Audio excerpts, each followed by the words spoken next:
بسم اللہ الرحمن الرحیم، اللہ کے نام سے شروع جو بڑا مہربان نہایت رحم فرمانے والا ہے۔ چشتی وائس کے معزز دوستو السلام علیکم۔ آج کی اس ویڈیو کے اندر ہم ان 70 لوگوں کا واقعہ بیان کریں گے جو بغیر حساب و کتاب کے جنت میں جائیں گے۔ سیدنا ابن عباس رضی اللہ تعالی عنہ فرماتے ہیں کہ رسول اللہ صلی اللہ علیہ وآلہ وسلم نے ارشاد فرمایا، میرے سامنے گزشتہ امتیں پیش کی گئیں اور انبیاء کرام گزرنے لگے، کسی کے ساتھ ایک آدمی، کسی کے ساتھ 2 آدمی، کسی کے ساتھ ان کی امت کے کچھ لوگ تھے اور کسی نبی کے ساتھ تو کوئی بھی امتی نہ تھا۔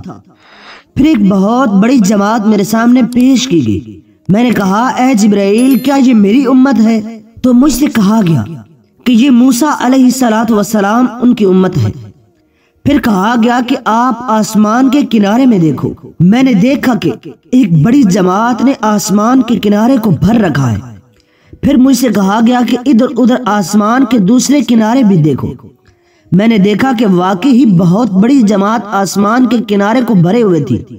پھر مجھ سے کہا گیا، یہ تمہاری امت ہے اور ان میں سے 70,000 لوگ بغیر حساب و کتاب کی جنت میں داخل ہوں گے۔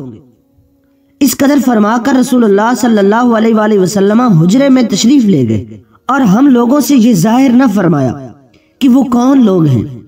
اس پر لوگوں نے تبصرہ کرنا شروع کر دیا، کہنے لگے کہ ہم اللہ تعالیٰ پر ایمان لائے اور اس کے رسول صلی اللہ علیہ وآلہ وسلم کی فرما برداری کی، اس لیے وہ لوگ ہم ہی ہوں گے، ورنہ ہماری اولاد ہوگی جو اسلام کے دور میں پیدا ہوئے ہیں۔ نبی کریم صلی اللہ علیہ وآلہ وسلم کو اس بات کا علم ہوا تو آپ صلی اللہ علیہ وآلہ وسلم باہر تشریف لائے اور فرمایا، وہ تو وہ لوگ ہیں جو نہ دم کرواتے ہیں اور نہ کسی شے میں بدفعلی سمجھیں اور نہ علاج کے لیے آگ سے داغ لگواتے ہیں، بلکہ اپنے اللہ تعالیٰ پر ہی بھروسہ رکھتے ہیں۔ محترم ناظرین، اس روایت کے اندر جو دم نہ کروانے کا حکم دیا گیا ہے اور دم سے منع کیا گیا ہے، وہ دم ہے کہ جس کے اندر کفریہ اور شرکیہ کلمات کا ذکر ہوتا ہے۔ جو لوگ کفریہ اور شرکیہ کلمات پڑھ کر دم کرتے ہیں ان سے منع کیا گیا ہے، نہ کہ قرآن و حدیث کے مطابق قرآن مجید فرقان حمید کی آیات مقدسہ کے ساتھ جو دم کیا جاتا ہے یہ پڑھ کر پھونکی جاتی ہیں، ان کی کوئی ممانعت نہیں ہے۔ سیدنا عکاشہ رضی اللہ تعالی عنہ نے عرض کی، یا رسول اللہ صلی اللہ علیہ وسلم، کیا میں بھی ان میں سے ہوں؟ فرمایا، ہاں تم ان میں سے ہی ہو۔ پھر کوئی دوسرا شخص کھڑا ہوا اور عرض کرنے لگا، کیا میں بھی انہی میں سے ہوں؟ تو آپ صلی اللہ علیہ وآلہ وسلم نے ارشاد فرمایا، بس عکاشہ دعا کرانے میں تم سے سبقت لے گئے ہیں۔ جنت میں کون کون لوگ داخل ہوں گے؟ احادیث مبارکہ کی روشنی میں سماعت کیجیے۔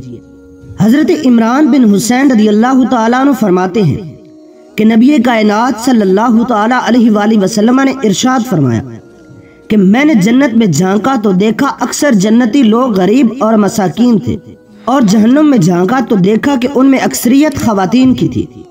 حضرت ابو سعید خدری رضی اللہ تعالیٰ عنہ فرماتے ہیں کہ محمد عربی صلی اللہ علیہ وآلہ وسلم نے ارشاد فرمایا کہ جنتی لوگ بالاخانوں والے جنتیوں کو اس طرح دیکھیں گے جیسے تم چمکتا ستارہ سر اٹھا کر دیکھتے ہو۔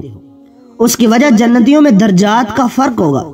صحابہ کرام رضوان اللہ تعالی علیہ مجمعین نے پوچھا، یا رسول اللہ صلی اللہ علیہ وسلم، یہ منزلت انبیاء کرام کو حاصل ہوگی، دوسرے لوگوں کو یہ درجات کیسے ملیں گے؟ آپ صلی اللہ علیہ وآلہ وسلم نے ارشاد فرمایا، مجھے اس ذات کی قسم ہے جس کے قبضہ قدرت میں میری جان ہے، یہ درجات ان لوگوں کو بھی حاصل ہوں گے جو اللہ تعالیٰ کے ساتھ ایمان لائے اور رسولوں کی تصدیق کی ہوگی۔ اللہ کی ذات ان لوگوں کو بھی درجات سے نوازیں گے۔ انہی الفاظ کے ساتھ اجازت چاہتے ہیں، ملتے ہیں ایک نئے اور دلچسپ موضوع کے ساتھ، تب تک کے لیے اپنا اور اپنے پیاروں کا ڈھیر سارا خیال رکھیے گا۔ اللہ حافظ۔